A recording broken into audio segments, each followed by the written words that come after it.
우리가 다 이민자의 삶을 살지만 우리가 이민자의 삶을 살면서 정말 가장 어려운 문제가 뭔가 이렇게 생각해 보면 자녀 세대와의 대화, 커뮤니케이션 문제입니다. 이민자는 처음부터 이런 자녀 교육에 있어서 우리가 문제를 이미 안고 시작을 할 수밖에 없어요. 왜냐하면 우리 이민자 1세대들은 이미 한국에서 7, 80년대 그 이전부터 어려운 시절을 지내면서 한국 문화에서 그 어려움들을 다 극복하면서 성장했기 때문에 문화적인 경험이 한국적일 수밖에 없죠. 그런데 2세대들은 우리 미국에서 태어나거나 혹은 1.5세 이렇게 미국에 와서 자라난 세대들은 전혀 다릅니다. 본인들이 미국인인 줄 알아요. 우리 자녀, 저도 딸이 셋인데 처음에는 자기들이 미국인 줄 알아. 왜냐면 학교 가면은 공립학교 가면 다 미국 국가 부르고 미국 국기 앞에서 다 하고 또 미국 친구들이랑 사귀고 그러니까요. 그래서 전혀 다른 미국이라는 문화 속에서 자라나고 언어도 다르잖아요. 우리가 아무리 영어를 잘하려고 해도 이미 나이가 먹고 미국에 오면 한계가 있어요. 그런데 어린아이들은, 우리 자녀들은 정말 미국인처럼 영어도 잘하죠. 그러다 보니 대화가 안 됩니다. 그래서 이 이민자들에게 있어서 여러 가지 문제가 있지만 이 자녀 문제가 너무 심각해요. 자녀들의 문제가. 목회자 가정도 마찬가지입니다.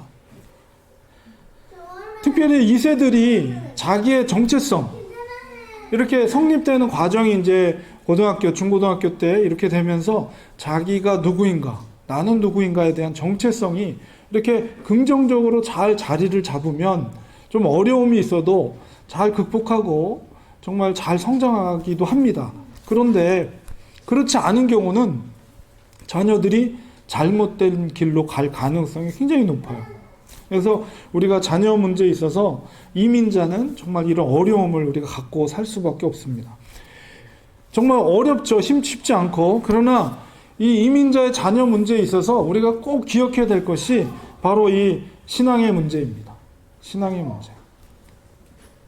오늘은 읽은 이 말씀은 다윗이 이제 죽음 앞에서 자기 아들, 사랑하는 아들 솔로몬을 이래 불러놓고 마치 유언과 같이 마지막으로 자녀 아들에게 당부하는 말씀이에요. 이 말씀을 통해서 특별히 우리가 자녀들 교육에 있어서의 통찰을 얻는 시간을 가지려고 합니다.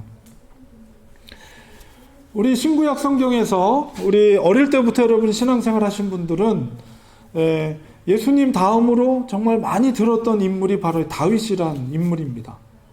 주일학교 때부터 우리 많이 들었어요. 다윗과 골리앗, 다윗의 친구 요나단, 혹은 다윗과 사울왕이라든가 아니면 다윗과 또 솔로몬, 이렇게 많은 다윗의 스토리들이 있습니다. 그리고 또 우리가 구속사라는 관점에서 볼 때도 이 다윗이란 인물은 굉장히 중요한 인물이에요. 왜냐하면 우리 예수님 하면 메시아, 그리스도 생각나죠? 이 메시아 왕국의 우리 원조적인 인물이 바로 다윗이기 때문에 그렇습니다. 그런데 우리가 다윗을 보면, 다윗의 삶을 우리가 잘 이렇게 보면 정말 파란만장한 삶을 살았어요. 다윗은. 그런 파란만장한 삶을 살았던 다윗도 결국은 오늘 말씀해 보니까 모든 사람이 가는 길인, 그 길이 뭡니까? 죽음 앞에 서게 되는 거죠. 이 파란만장한 삶을 살았던 그가 왜 그랬는가라고 했을 때 그것은 그 주변에 있었던 인간 관계 속에서 너무 드라마틱한 그런 사건들이 많이 있었어요. 다윗의 가장 친했던 친구 요나단, 정말 진실한 친구, 얼마나 특별했습니까? 그 우정이. 그런 좋은 관계도 있었지만 또 한편으로 다윗과 장인어른, 누구예요? 사울왕이죠. 그 둘의 관계는 너무나도 정말 안 좋은 관계였어요. 고통스러운 관계였어요. 그리고 다윗의 부인이었던 미갈, 사실 행복한 부부 생활은 아니었죠. 이렇게 보면 그리고 다윗의 아들이었던 압살롬. 얼마나 정말 비극적이면서도 그러면서도 애증 관계 속에서 다윗이 압살롬이 죽었을 때 내 아들 압살롬아, 내 아들 압살롬아 이렇게 슬피 울었던 다윗의 모습을 기억할 때 우리가 인간적으로 보면 다윗의 인생이 그렇게 행복하지만은 않았겠다 이런 생각을 갖게 됩니다. 그럼에도 다윗은 우리의 여러 시편을 남겼어요. 그 시편을 통해서 다윗의 마음이 어땠는가를 우리는 잘 알 수가 있습니다. 비록 힘들고 어려운 인간 관계 속에서 파란만장한 삶을 살았지만 그는 하나님을 사랑했습니다. 그가 그 인생의 그 고통 속에서 그 고통을 견디고 이길 수 있는 힘은 바로 하나님을 신뢰하는 그 믿음에서 나온 거죠. 그 믿음으로 인해서 그 고난의 시간을 잘 견뎌냈고 지금 이제 그의 삶의 마무리 되는 시점 앞에서 죽음을 앞에 둔 시점 앞에서 다윗은 솔로몬을 불러서 솔로몬에게 이제 당부하는 건 뭐예요? 그의 왕위, 왕권의 안정을 위해서 너가 행해야 될 것이 무엇이냐? 이 중요한 유언과 같은 말을 전하고 있는 것입니다. 자, 우리가 왕위를 생각할 때 이 다윗과 솔로몬은 근본적으로 달라요. 우리 다윗의 왕위는 어떻습니까? 다윗은 소년 시절에도 유명 인사였어요. 오늘날 세상적인 말로 인싸라고 그러죠. 인싸. 그래가지고 이 골리앗을 무너뜨리고 하나님이 그와 함께함을 블레셋도 알았지만 이스라엘 사람도 알았어요.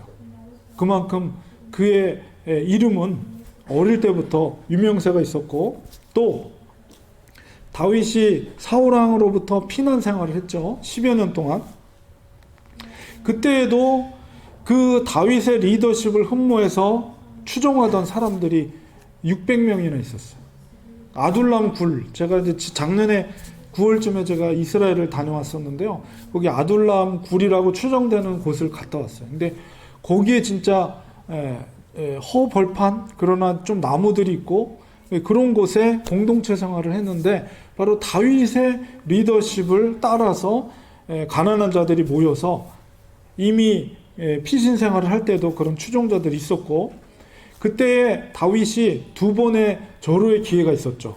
자기를 죽이려 했던 사울을 죽일 수 있는 두 번의 기회가 있었음에도 불구하고 다윗은 그렇게 하지 않았어요. 하나님의 기름 부은 종을 사사로 할 수 없다. 그것을 부하들이 다 보고 있었죠. 그러니까 부하들은 다윗의 그런 놀라운 리더십에 감탄할 수밖에 없는 거예요. 그러니까 다윗을 위해서라면 자기의 목숨을 다하는 그런 부하들이 다윗 수하에는 굉장히 많았어요. 그런데 솔로몬은 어떻습니까? 전혀 달라요. 솔로몬이 가질 수 있는 힘은 뭐였어요?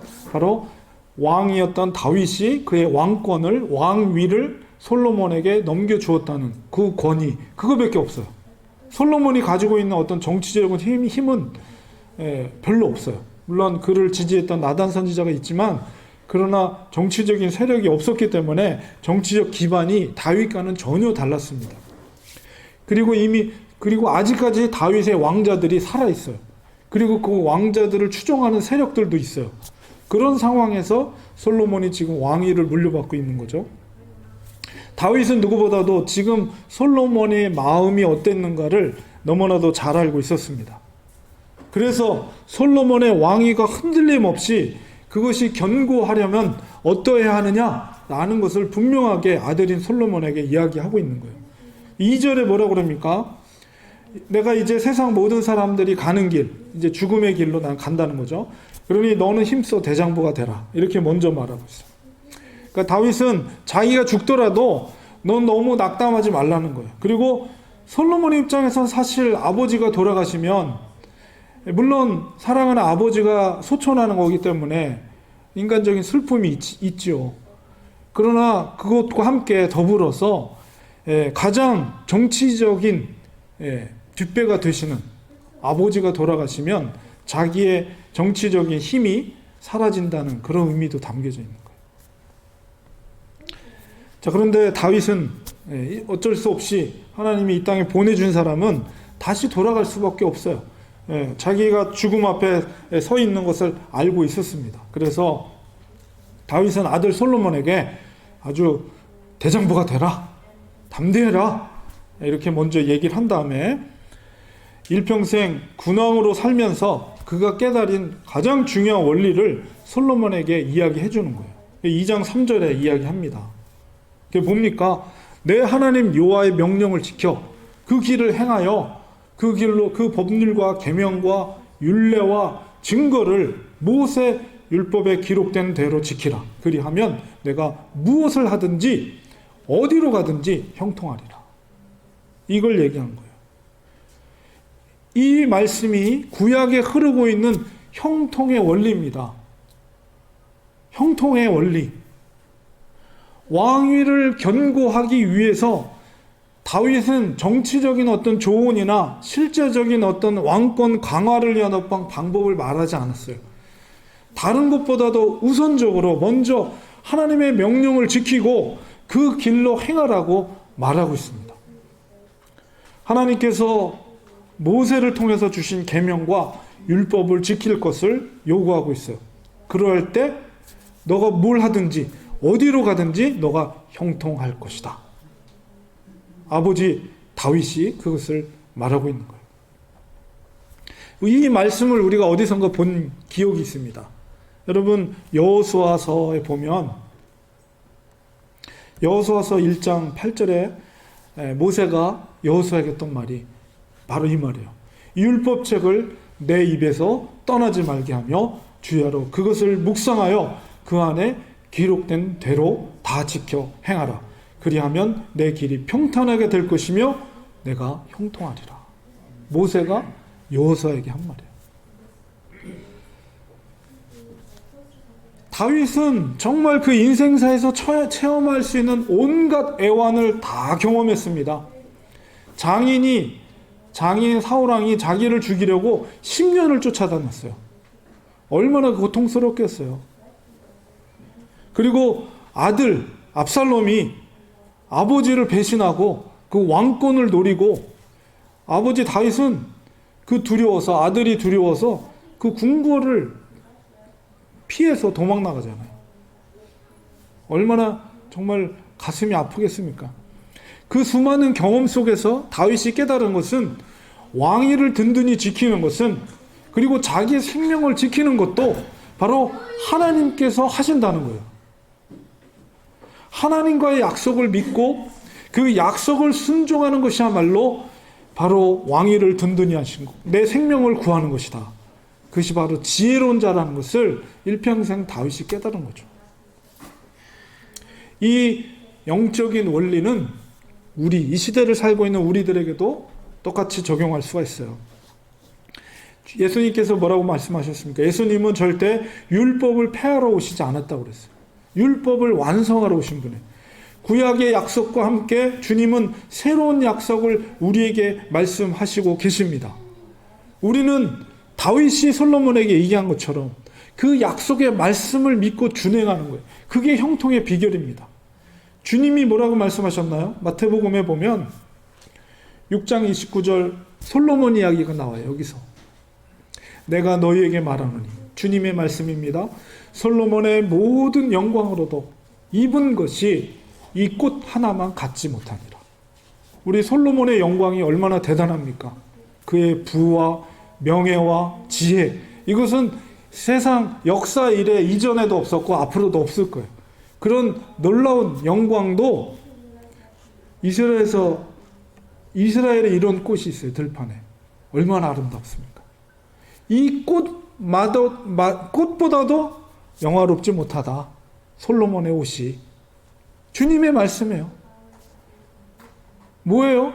아무도 누구도 길쌈도 하지 않고 비료도 주지 않는 그런 이스라엘 벌판에 있는 이 꽃도 이렇게 아름답고 솔로몬의 옷보다도 영화로운데 아무도 돌보지 않는데 하물며 너희일까 보냐. 주님이 뭐라시는 거예요? 오늘 있다가 내일 아궁이에 던져지는 들풀도 하나님이 이렇게 입히시거든 하물며 너희일까 보냐 믿음이 적은 자더라. 주님의 새로운 약속은 무엇입니까? 6장 33절, 마태복음 6장 33절에 너희는 그렇기 때문에 너희가 무엇을 먹을까 무엇을 입을까 염려하지 말라는 거예요. 그리고 뭐 하라고요? 먼저 그의 나라, 하나님의 나라와 하나님의 의의를 구하라. 그리하면 이 모든 것이 뭐예요? 우리가 필요한 먹을 것, 우리가 필요한 입을 것, 이 모든 것을 너희에게 더할 것이다. 이게 약속의 말씀이에요. 동일한 거예요. 지금 다윗이 솔로몬에게 당부하는 말과 모세가 여호수아에게 당부하는 말과 주님이 우리에게 말씀하시는 당부하는 이 말과 똑같은 거예요. 이 시대를 살고 있는 우리에게도 주님이 지금 이걸 요구하는 거예요. 무엇을 먹을까? 어떻게 하면 잘 될까? 이거 염려하지 말라는 거예요.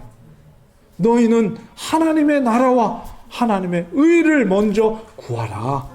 그러면 나머지는 내가 넉넉하게 채워줄 거라는 거예요. 구하지 않아도 너희가 필요한 것이 무엇인지 내가 더 잘 알고 있어. 주님이 말씀하시는 거예요. 이것이 주님의 약속입니다. 여러분, 다윗이 왕권을 강화하는 것이 구체적인 방안을 왜 몰랐겠어요? 더 잘 알죠. 누구보다도 다윗은 정치에 능한 사람이었어요. 그러나 다윗을 사랑하는 아들에게 그런 것보다 더 근본적으로 중요한 교훈을 깨닫게 한 거죠.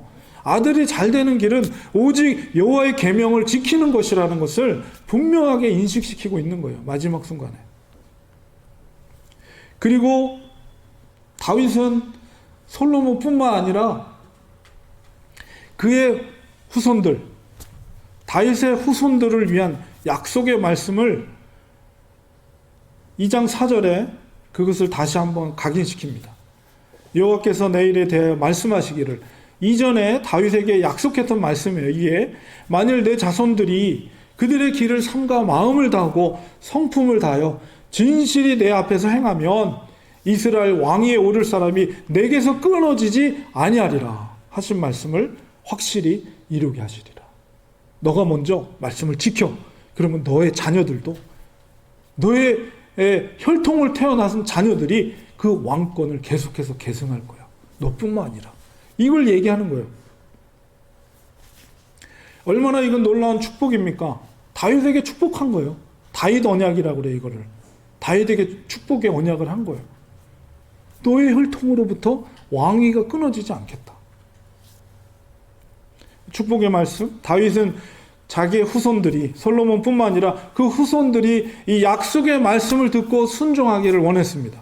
그래서 아들인 솔로몬에게 이 하나님의 약속, 하나님이 자기에게 했던 그 약속, 다윗의 언약을 다시 한번 갱신하는 거예요. 너가 나에게 하나님이 약속하신 것을 지켜. 그러면 너의 자녀들도 복을 받을 거야. 이걸 얘기하는 거예요. 제가 이제 이 교회 사역하면서 또 학교에서도 강의 사역을 이제 짬짬이 하는데요. 논문 지도를 하게 됩니다. 그래서 이제 미주 장신대에서 논문 지도를 하면서 사실 제가 개인적으로 만나기 힘든 그런 귀한 분들을 제가 만나곤 합니다. 그런데 어떤 분을 제가 뵙게 됐냐면 그 한국의 평촌교회 이명석 목사님 이제 자꾸 이제 저랑 이제 같이 논문 지도 때문에 제가 만나서 도움을 드리게 되는데요. 그분은 누구시냐면은 평양신학교 출신, 이렇게 학교가 이제 갈라진 게 총신이 있고 이제 통합 측 장신대가 있습니다. 물론 고신도 있지, 다 고신도 있습니다. 근데 이제 저는 합동 측이지만 그 목사님은 이제 통합 측에서 총회장을 하신 분이에요. 그리고 그 아버님도 총회장을 하셨어요. 보니까 그 목사님이 4대째 목회를 하신 가문이더라고요. 저는 그 얘기를 듣고 정말 하나님의 놀라운 축복이, 특별한 축복이다, 이런 생각을 가졌습니다. 그러니까 믿음의 가문이 아니라 목사로서 첫 번째 1대 목사님, 아들 목사님, 그 아들의 목사님, 그 아들 목사님이 지금 그 이명석 목사님인데, 그 아버님도 총회장을 하셨고 그 이명석 목사님도 총회장을 하셨습니다. 정말 하나님의 놀라운 축복이라는 생각을 갖게 됩니다. 물론 저도 2대째인데요. 지금 2대째인데 저희는 딸만 셋이라서 우리 딸들을 보면 목사가 될 가능성은 없는 것 같아요. 그래도 평신도라도 부모의 신앙을 잘 이어받아서 믿음의 삶을 살기를 저는 바라고요. 저희 딸들에게 얘기했어요. 저는 뭐 가난한 목사이기 때문에 딸들에게 나는 너희들한테 물려줄 돈은 없다. 그러나 하나님 사랑하는 우리 부모님이 사랑했던 그 하나님 나도 사랑하고 우리 아버님이 읽었던 그 말씀 성경 말씀 나도 읽고 어머니의 하나님 나의 하나님이 되고 내 하나님이 너희 하나님이 돼서 너희들도 내가 사랑하는 그 주님을 사랑하면서 살아가는 믿음의 유산을 너희들이 잘 이어받아라. 그런 이야기는 했습니다. 우리 그리스도인의 형통의 비결은 주님의 약속의 말씀을 신실하게 따르는 것입니다. 주님의 말씀을 따라 우리의 일상의 삶 속에서 무엇이 정말 하나님의 나라를 위한 것인가? 그것을 우리가 곰곰이 생각하고 기도하면서 그것을 결정하는 거예요. 어떻게 하는 것이 정말 하나님께 영광이 되는 것인가? 내가 선택의 기로에 있어서 그것을 간절히 기도하고 하나님이 주시는 그 마음으로 그것을 선택하고 순종할 때 이것이 바로 다윗이 솔로몬에게 부탁한 형통의 원리입니다. 우리가 하나님을 믿고 정말 예수님을 사랑하는 믿음이 있다는 것은 이건 놀라운 축복이에요. 세상에 어떤 것으로도 줄 수 없는 축복을 우리는 이미 누리고 있는 겁니다. 정말 그 믿음이 있다면 이 땅에서 또한 우리가 형통하는 길은 우리의 세상적인 방법으로 형통할 수 없어요. 우리의 자녀 문제도 마찬가지입니다. 우리가 그리스도인으로서 주님의 약속을 믿고 살아가는 것, 이게 형통입니다. 가장 중요한 것은 다른 사람 볼 거 없어요. 내가 정말 믿음의 삶을 살고 있는가? 내 자신이 그걸 바라봐야 돼요. 내가 먼저 하나님의 나라의 의를 구하는가? 그럴 때, 우리가 그렇게 살아갈 때 우리의 자녀가 형통합니다. 믿음의 한 사람을 통해서 주님은 주위의 사람들을 복을 주는 것을 보게 돼요. 여러분 그 중풍병자 친구들의 믿음을 보시고 그 중풍병자를 치유하신 예수님의 우리 사건을 기억합니다. 친구의 믿음을 보시고 물론 중풍병자의 믿음도 받겠지만 그 친구의 믿음을 보시고 복의 통로가 됐어요. 바로 그거예요. 한 사람의 순종하는 사람을 통해서 그 사람 주위에 있는 사람이 복을 받게 된다니까요. 이게 복의 원리예요. 형통의 원리. 하나님께서 우리에게 허락한 시간은 한정돼 있어요. 다윗이 그랬잖아요. 누구든지 가는 그 길을 나도 갖게 된다. 우리도 마찬가지예요. 언젠가는 우리 코앞에 죽음이 이제 우리 앞에 다가올 때가 있을 것입니다. 그때까지는 우리에게 하나님이 시간을 허락해 주셨어요. 그 시간 동안에 우리는 신실한 삶을 살아야 됩니다. 그 신실한 삶을 통해서 우리 가정이 복을 받는 거예요. 그 한 사람 때문에 가정이 복을 받아요. 그 한 사람 때문에 자녀들이 복을 받습니다. 우리가 자녀들에게 남겨줄 게 무엇입니까? 그것은 믿음의 삶이에요. 믿음의 말도 중요하지만 믿음의 삶을 남겨줘야 돼요. 자녀들은 부모의 그 믿음의 삶을 기억합니다. 그것이 자녀를 살게 하는 거예요. 그것을 통해서 하나님께서 우리의 자녀들에게 형통케 하실 줄 믿습니다. 그 믿음을 가지고 살아가십시오. 주님은 반드시 축복해 주십니다. 여러분의 자녀를 형통케 하십니다. 그런 축복을 누리시는 우리 사랑하는 성도님들 되시기를 간절히 축원드립니다. 기도하겠습니다. 하나님, 다윗은 정말 파란만장하는 삶을 살았습니다. 그래서 마지막 사랑하는 아들 솔로몬에게 진정 왕위가 든든히 세워지는 영적인 원리를 말할 때 너가 모세의 율법과 계명을 지켜라. 그럴 때 너가 어딜 가든지 무엇을 하든지 하나님께서 너를 형통케 하실 것이다. 말씀해 주셨습니다. 주님이 우리에게 요구하십니다. 너희가 무엇을 먹을까 무엇을 마실까 염려하지 말라. 그것은 세상 사람들이 염려하는 것이다. 너희는 먼저 하나님의 나라와 의를 구하라. 그러면 그 모든 것을 너희에게 더하시리라. 우리에게 약속해 주셨습니다. 그 약속의 말씀을 믿고 믿음으로 순종할 때 우리가 복을 받고 우리의 자녀들이 형통할 줄 믿습니다. 우리에게 그런 놀라운 축복을 허락하여 주시옵소서. 예수님의 이름으로 기도드리옵나이다. 아멘.